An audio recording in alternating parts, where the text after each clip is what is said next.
Shalom Coolers, apa kabar? Udah minggu kedua di semester yang baru.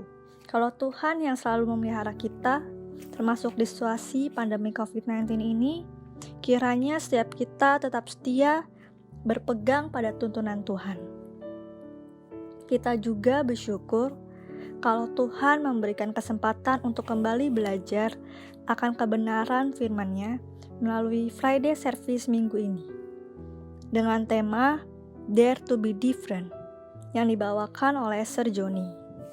Aku juga mengajak setiap Coolers untuk menyiapkan catatan, alat tulis, dan Alkitab untuk mencatat firman yang meneguhkan hati kita. Coolers, kita mempersiapkan hati kita sebelum ibadah dengan saat teduh. Saat teduh dimulai.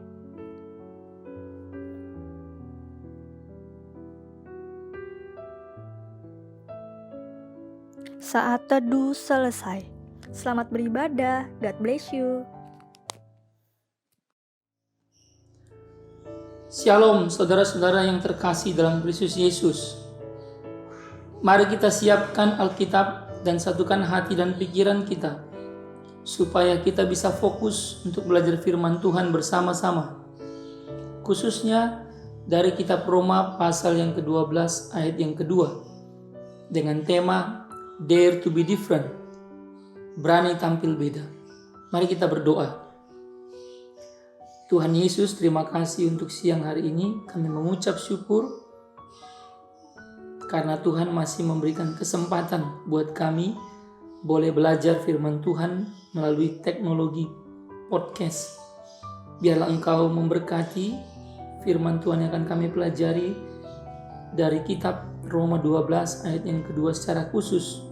Untuk kami boleh melihat apa yang menjadi kehendak Tuhan dalam hidup kami, sehingga kami boleh menerapkan firman-Mu dengan setia, dan kami boleh menjadi berkat.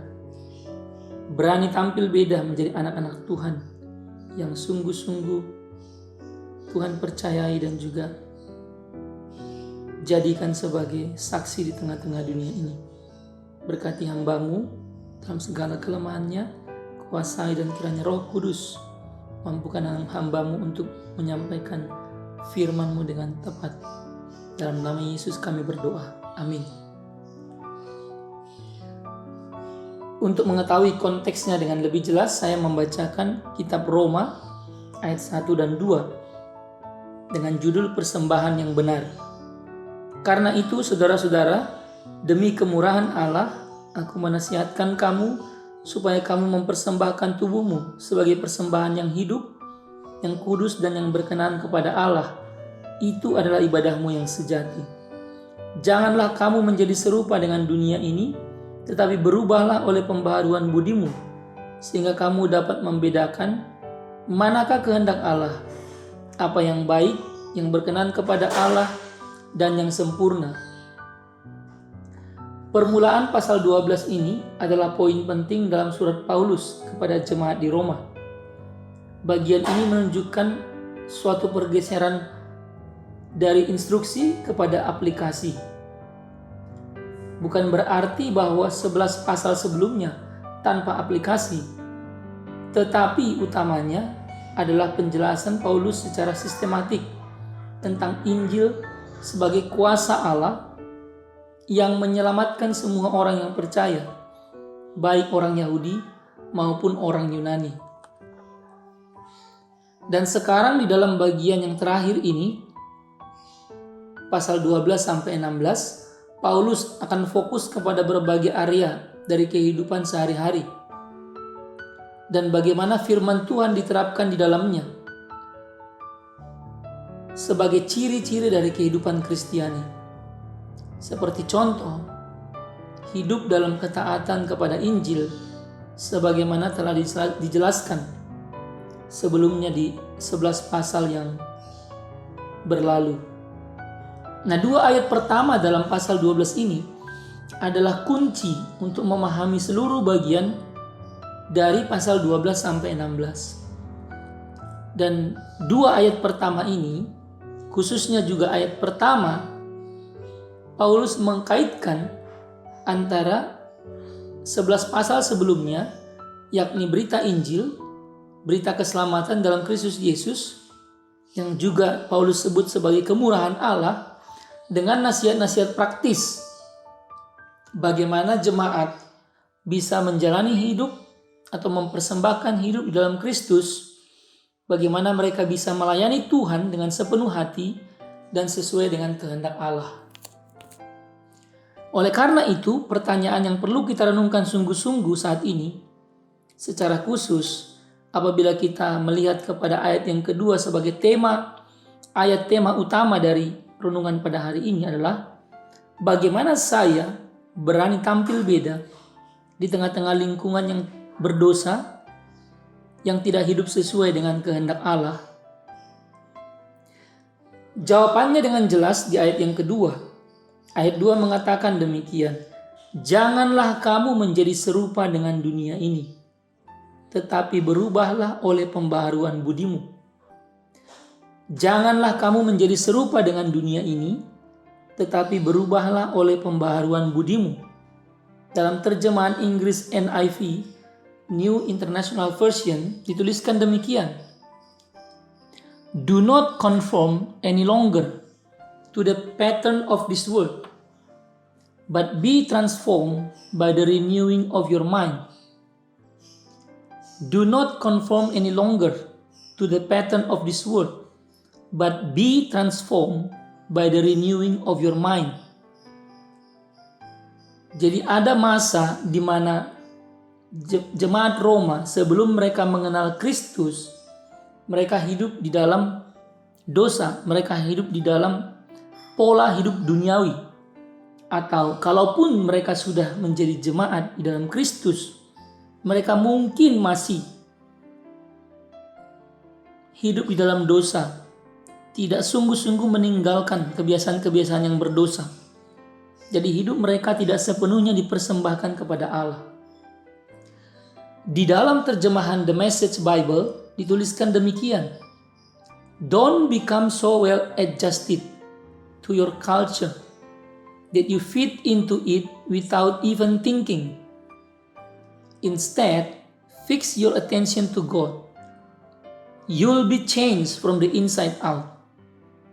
Don't become so well adjusted to your culture that you fit into it without even thinking.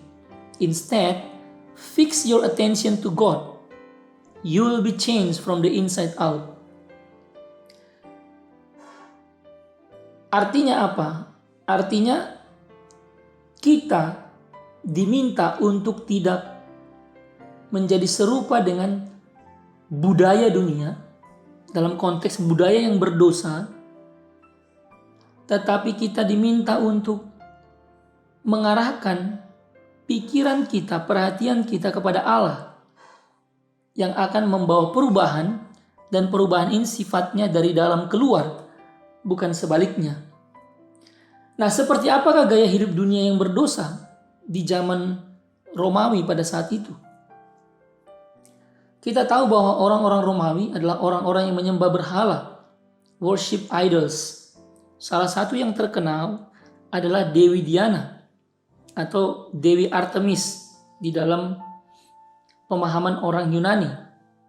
Dewi Diana atau Dewi Kesuburan dilambangkan dengan patung seorang perempuan yang sangat cantik dengan banyak sekali buah dada sebagai simbol dari kesuburan dan simbol dari seksualitas. Artinya apa? Artinya orang-orang Romawi pada zaman itu adalah orang-orang yang sangat mengagung-agungkan seksualitas lebih dari apapun. Saya yakin kebiasaan menyembah dengan melakukan terlebih dahulu pelacuran bakti juga marak di sana, seperti yang dilakukan oleh orang-orang Yunani di Korintus. Pelacuran bakti yang dimaksud di sini, ketika mereka beribadah kepada Allahnya, mereka melakukan hubungan seksual, dan itu menjadi bagian dari ibadah mereka. Sungguh suatu hal yang sangat jahat, sebuah dosa percabulan yang tidak berkenan kepada Allah. Menurut saya ini sebuah gaya hidup liberalis atau gaya hidup hedonis yang sangat mengagung-agungkan kesenangan atau kebebasan lebih dari apapun. Di samping itu, gaya hidup kesombongan dan arogansi atas kekuasaan dan keinginan untuk menguasai tahta pemerintahan dengan adanya perebutan kekuasaan dengan menyingkirkan orang lain, bahkan saudara sendiri, itu juga sangat kental dalam kehidupan orang Romawi. Di samping itu juga mereka hidup dalam pesta pora dan kemabukan, jauh dari pengendalian diri. Ini juga termasuk dalam gaya hidup hedonis. Apabila saya masuk langsung kepada contoh-contoh kehidupan kita saat ini, baik Anda sebagai mahasiswa maupun sebagai alumni, pergumulan-pergumulan apa yang Anda hadapi atau godaan-godaan apa yang Anda hadapi dalam kehidupan sehari-hari sebagai mahasiswa ataupun sebagai alumni. Kalau kita lihat dalam gaya hidup yang hedonisme, suka dengan pesta pora dan kemabukan, ya banyak sekali kita melihat anak-anak muda yang hidup dengan narkoba, seks bebas, ya, nongkrong, habiskan waktu tanpa makna, tidur larut malam, bangun telat, tidak masuk kelas, tidak masuk ke kantor dengan alasan susah tidur, atau sebenarnya karena malas belajar, suka dengan pornografi, suka menonton film-film yang tidak benar, gaya hidup yang bebas, yang melakukan relasi dengan orang lain tetapi relasi di luar nikah, relasi seksual di luar nikah, tidak punya gairah untuk membaca Alkitab, hidup hanya untuk hawa nafsu, hidup hanya untuk kesenangan semata-mata. Kalau sudah alumni, mungkin menghabiskan uang atau gaji untuk diri sendiri tanpa memikirkan orang lain, keluarga, sesama, atau tanpa memikirkan untuk memberikan perpuluhan atau persembahan ke gereja atau ke persekutuan atau ke ladang misi, ataupun berbagi berkat dengan sesama secara langsung. Artinya gaya hidup hanya untuk diri sendiri, hidup sebagai hamba dari hawa nafsu. Nah, bagaimana dengan gaya hidup liberal atau bebas? Ya, banyak mahasiswa yang tinggal di kos, jauh dari orang tua, ingin bebas, tidak mau dikekang, tidak suka aturan, tidak taat pada orang tua, tidak taat pada dosen, tidak taat pada atasan. Sebagai alumni yang sudah bekerja, tidak suka kebaikan, tidak suka belajar Alkitab, hidup dengan aturan sendiri. Ya, ini gaya hidup yang liberal. Gaya hidup sebagai hamba uang atau materialistik, ya hidup demi untuk uang. Ada alumni yang selalu mencari kerja yang gajinya lebih besar daripada sebelumnya. Dia menjadi seorang kutu loncat. Karena apa? Karena ingin mendapatkan gaji yang lebih besar dari gaji di pekerjaan sebelumnya. Tetapi dia tidak berpikir bagaimana skill atau pengembangan diri, atau bahkan menjadi berkat bagi sesama di tempat pekerjaan tersebut. Hanya berpikir egois, merasa mungkin selama kuliah sudah menghabiskan banyak uang untuk perkuliahan atau karena orang tua, lalu tanpa sadar atau mungkin secara sadar dilakukan, merasa bahwa mampu dan punya keahlian, ingin dapat gaji yang lebih tinggi dan lebih tinggi dan lebih tinggi, dan kemudian tidak sadar menjadi ikut arus di sekelilingnya, ikut arus dunia. Orang-orang yang menjadi kutu loncat semata-mata karena ingin mendapatkan gaji yang tertinggi atau di perusahaan-perusahaan yang lebih bonafit. Meskipun itu harus sacrifice, mengorbankan passion atau panggilan Tuhan bagi dirinya. Jadi kalau kita bisa menyimpulkan sebenarnya seperti apa yang Paulus tuliskan di dalam 2 Timotius 3 ayat 1-5, ada list di dalamnya. Orang-orang yang hidup pada zaman ini, ada 19 karakter orang-orang yang hidupnya itu tidak berkenan kepada Allah atau hidup dalam dosa. Dan itu bisa kita kelompokkan menjadi 3 kategori, yaitu hidup sebagai hamba diri, hidup sebagai hamba uang, dan hidup sebagai hamba dari hawa nafsu, egois atau liberalis, materialistik, dan juga hedonis. Dan satu lagi adalah bicara soal kesombongan.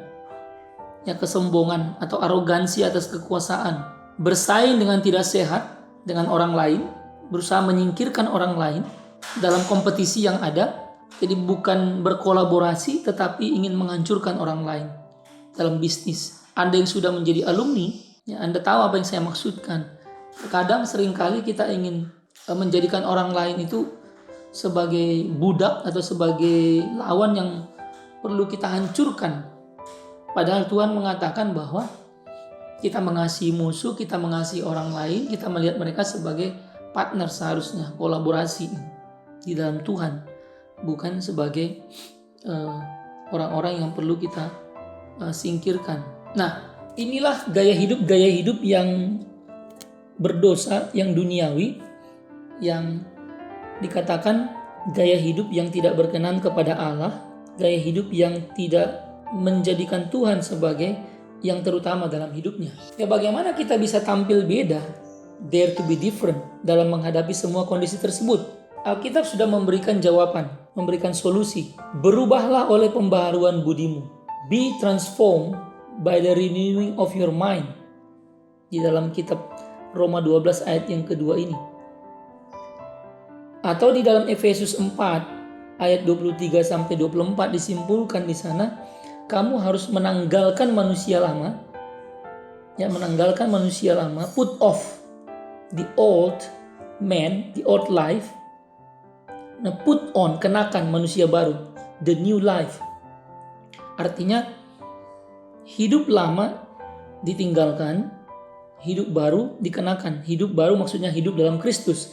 Jadi siapa yang ada di dalam Kristus, ia adalah ciptaan baru. Yang lama sudah berlalu, sesungguhnya yang baru sudah datang. Di dalam Kolose pasal 2 ayat 6 dan 7 disebutkan bahwa kamu sudah mengenal Kristus. Maka hendaklah hidupmu dalam Kristus, hendaklah kamu hidup berakar dalam Kristus, dibangun di dalam Kristus, bertambah teguh dalam iman yang diajarkan kepadamu, dan hendaklah hatimu senantiasa melimpah dengan ucapan syukur. Jadi live in Christ, tinggal dalam Kristus, life in Christ, hidup dalam Kristus. Jadi perubahan ini yang akan terjadi di dalam hidup kita oleh karena pembaharuan yang dikerjakan oleh siapa? Oleh Roh Kudus. Jadi perubahan ini sifatnya dari dalam keluar, inside out, bukan dari luar ke dalam. Kalau Anda mengingat siapakah sebenarnya orang Kristen, ya, definisi dari orang Kristen. Ada sebuah definisi yang pernah saya dapat beberapa tahun yang lalu dari seorang pastor ketika saya masih kuliah di Taiwan. Dia mengatakan demikian, a Christian is someone who has been found by God and has been saved by believing in the historic death and resurrection of Christ Jesus. He or she lives in gratitude and amazement of this fact. Jadi seorang Kristen atau pengikut Kristus adalah seseorang yang ditemukan oleh Allah dan telah diselamatkan oleh imannya kepada kematian dan kebangkitan Kristus Yesus. Dan dia hidup di dalam kasih karunia dan hidup di dalam perasaan takjub akan fakta-fakta tersebut. Artinya apa? Artinya seorang Kristen adalah seseorang yang sudah sungguh-sungguh memberikan hidupnya kepada Kristus. Jadi gaya hidup yang berkenan kepada Allah, hidup yang diperbaharui dari dalam keluar, hidup yang bekerja di dalamnya sesuai dengan karakter Allah sendiri, ya, yang diproduksi di dalam dirinya. Saya yakin kita semua pernah mendengar istilah metamorfosa atau metamorfosis, istilah biologi. Itu sebuah proses secara biologis perubahan dari ulat menjadi kupu-kupu. Nah, istilah ini yang dipakai ketika Paulus mengatakan berubahlah, ya, berubahlah, be transformed. Jadi yang dimaksud di sini be transformed by the renewing of your mind itu adalah sebuah proses, ya, sebuah proses perubahan, tetapi yang bersifat rohani atau spiritual transformation yang dikerjakan oleh Roh Kudus sejak kita percaya kepada Kristus atau sejak kita pertama kali bertobat, sejak kita pertama kali mengatakan kepada Tuhan dan kepada diri kita bahwa kita sungguh-sungguh mau menjadi anak Tuhan, sungguh-sungguh mau menjadi pengikut Kristus. Nah, sejak itu kita menjalani proses yang disebut dengan sanctification atau pengudusan, di mana kita diminta untuk meninggalkan manusia lama, kehidupan yang berdosa, dan kita masuk kepada kehidupan yang baru di dalam Kristus. Bagaimana perubahan itu bisa atau dapat terjadi? Satu jawaban yang sangat jelas atau sangat clear, Alkitab mengatakan bahwa setiap Anda harus membangun relasi yang akrab, intim, dekat dengan Tuhan. Supaya Anda tahu apa yang menjadi kehendak Tuhan, yang berkenan kepada Tuhan, yang baik, yang sempurna, yang menyenangkan hatinya. Tetapi bukan hanya tahu, melainkan Anda juga dimampukan oleh Tuhan sendiri untuk mengerjakan kehendaknya yang sempurna dalam hidup Anda. Ada istilah garbage in, garbage out. Ya. Apa yang masuk ke dalam otak atau pikiran kita dan hati kita, jika itu adalah sampah, maka yang keluar pun adalah sampah. Garbage in, garbage out. Ya. Gak mungkin yang masuk sampah, yang keluar makanan lezat gitu. Nah, bagaimana supaya hati dan pikiran kita ini selalu mengeluarkan hal-hal yang baik? Maka setiap hari hati dan pikiran kita mesti diisi dengan firman Tuhan, supaya perkataan dan tindakan kita pun selaras atau sesuai dengan firman Allah. Dengan demikian kita akan sanggup berdiri teguh dalam kebenaran, berani tampil beda di tengah-tengah lingkungan yang berdosa, tanpa terkontaminasi atau bahkan menjadi serupa dengan mereka, menjadi ikut arus dunia, atau sifat-sifat atau karakteristik dunia yang berdosa. Artinya apa? Dengan selalu menjadikan Kristus sebagai pusat atau sebagai the center of our life. Jesus is the center of our life. Jadi apa yang harus saudara lakukan mulai dari sekarang sebagai penerapan dari firman Tuhan ini? Saya menganjurkan dan saya mendorong, saya menasihati supaya mulai saat ini Anda setiap hari membaca kitab suci dan berdoa kepada Tuhan. Baca kitab suci, doa tiap hari. Baca kitab suci, doa tiap hari. Anda membaca kitab suci, berdoa sungguh-sungguh setiap hari supaya apa? Supaya Anda bertumbuh di dalam pengenalan akan Kristus. Supaya Anda tahu apa yang menjadi kehendak Allah dalam hidup Anda yang singkat ini. Dalam pekerjaan Anda, panggilan profesi Anda. Sebagai mahasiswa, sebagai alumni. Ya. Sebagai mahasiswa dengan jelas Anda dipanggil untuk mengerjakan studi dengan sungguh-sungguh. Untuk do the best. Sebagai alumni yang bekerja, Anda dipanggil untuk mengintegrasikan iman dalam pekerjaan Anda. Tunjukkan Anda sebagai seorang Kristen tanpa harus berkata bahwa Anda orang Kristen. Tapi dari pekerjaan Anda yang sungguh-sungguh Anda lakukan untuk Tuhan bukan untuk manusia, maka orang lain melihat iman Anda terintegrasi dalam pekerjaan. Yang kedua, setia dalam persekutuan dengan saudara-saudara seiman. Di kampus ada PMK Cool, ada Bible Study, ada small group, ada kelompok kecil, ada komsel. Di tempat Anda bekerja, jika belum ada kelompok persekutuan, Anda bangun sebagai pribadi yang membangun persekutuan. Anda mulai dengan beberapa orang yang sevisi. Anda bangun persekutuan supaya tempat pekerjaan Anda juga menjadi ladang pelayanan Injil, ladang untuk Anda bersaksi bagi Tuhan. Mulailah Anda membaca buku-buku rohani, ya, rajin belajar dan juga membaca buku-buku rohani. Yang keempat, Anda menonton lagu-lagu rohani, menonton dan mendengar lagu-lagu rohani di YouTube. Jangan lagi menonton film porno. Jangan lagi menonton acara-acara yang tidak jelas. Jangan lagi menggunakan waktu Anda hanya untuk nongkrong-nongkrong, berfoya-foya, pesta pora, mabuk-mabukan dan sebagainya. Apalagi sekarang dalam masa pandemi, kita diminta untuk tetap tinggal di rumah. Gunakan waktu yang ada. Kalau sebelumnya Anda bepergian, Anda keluar dari rumah, Anda harus melakukan ini dan itu. Sekarang Anda banyak waktu di rumah, Anda gunakan untuk mengembangkan persekutuan dengan Tuhan, supaya relasi Anda dengan Tuhan makin bertumbuh. Bacalah buku-buku rohani, bacalah buku-buku teks program studi yang dimana Anda sebagai mahasiswa dalami, pelajari sungguh-sungguh. Do your best. Yang terakhir, mulailah setia bersaksi dan melayani Tuhan, memberitakan Injil. Dalam konteks melayani, saya membaca sebagai penutup di dalam pertemuan ini, di dalam khotbah ini, ada satu buku yang ditulis oleh Dietrich Bonhoeffer, seorang pendeta Jerman di masa Nazi, komunis Nazi, yang judulnya Hidup Bersama, Membangun Komunitas Berbagi. Dia menulis di dalam satu bagian tertentu tentang pelayanan kelemah lembutan. Saya hanya ingin membaca bagian paragraf pertamanya saja.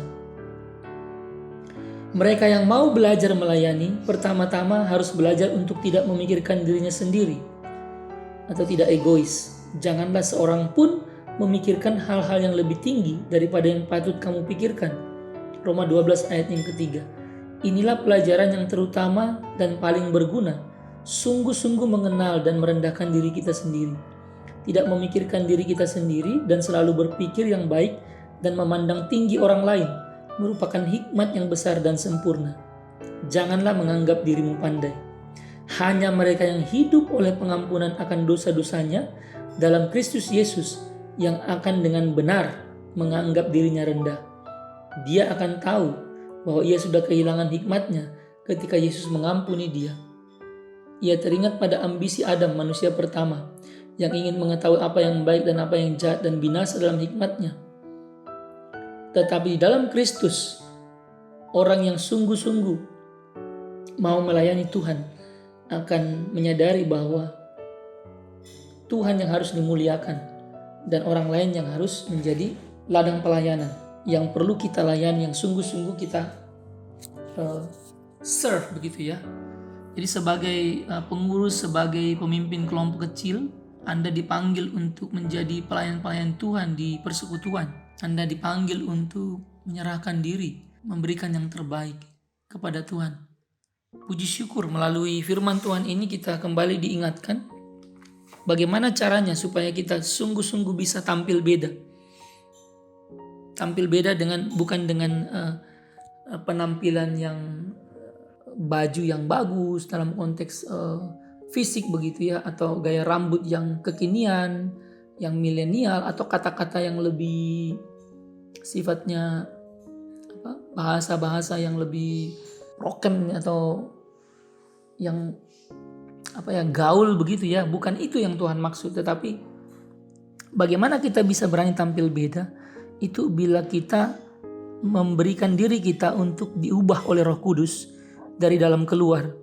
Kita mengalami pembaharuan budi, pembaharuan hati, pembaharuan pikiran, sehingga kita dapat membedakan sungguh-sungguh, kita memiliki hikmat sungguh-sungguh apa yang menjadi kehendak Allah, apa yang baik, yang berkenan kepada Allah, dan yang sempurna. Kiranya renungan ini boleh menjadi berkat buat kita semua, khususnya di dalam panggilan Anda sebagai mahasiswa maupun sebagai alumni dalam profesi Anda di dunia kerja.